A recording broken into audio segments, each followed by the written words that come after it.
పూరా లోకల్ సంవత్సరాలుగా ఆపు పరిపాలనలో అభివృద్ధి ఆగిపోయింది.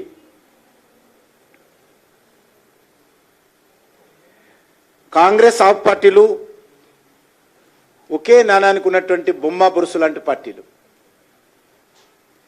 అరవింద్ కేజ్రీవాల్, రాహుల్ గాంధీ ఇద్దరు కూడా ఒకే తాను ముక్కలే.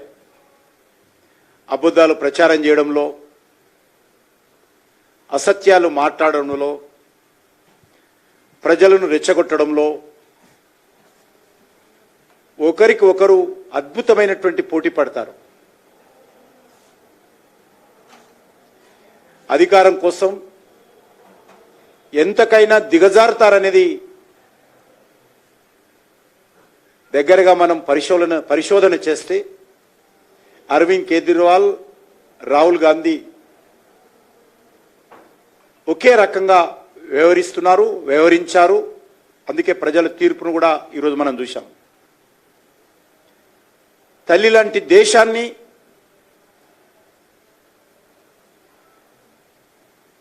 ఇతర దేశాల వేదికల నుంచి తక్కువ చేసి విమర్శించి మాట్లాడినటువంటి మహానుభావుడు రాహుల్ గాంధీ. అందుకే ఈరోజు మూడోసారి పెద్ద గుండు సున్నా కాంగ్రెస్ పార్టీకి ఢిల్లీ ప్రజలు ఇచ్చారు. ఈ రెండు పార్టీలకు అలవాటైంది. తెలంగాణలో గెలిస్తే రాహుల్ గాంధీ గొప్పతనం, కర్ణాటకలో గెలిస్తే రాహుల్ గాంధీ గొప్పతనం, హిమాచల్ ప్రదేశ్లో గెలిస్తే రాహుల్ గాంధీ గొప్పతనం, పార్లమెంట్ ఎన్నికల్లో ఓడిపోతే ఈవీఎంల తప్పు, దొంగ ఓట్లు. మొన్న చెప్తా ఉన్నాడు, మహారాష్ట్రలో దొంగ ఓట్లు నమోదు చేశారు, అందుకే ఓడిపోయామని. కనీసము ప్రజల తీర్పును శిరసావించడానికి సిద్ధం లేరు.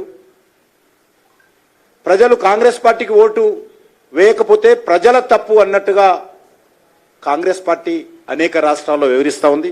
తప్పకుండా రానున్న రోజుల్లో కాంగ్రెస్ నాయకత్వంలో ఉన్నటువంటి 3 రాష్ట్రాలలో కూడా ఎప్పుడు ఎన్నికలు వచ్చినా కూడా కాషాయ జెండా రెపరెపలాడుతుంది. అది హిమాచల్ ప్రదేశ్ కావచ్చు, అది కర్ణాటక కావచ్చు, మన తెలంగాణ రాష్ట్రం కావచ్చు.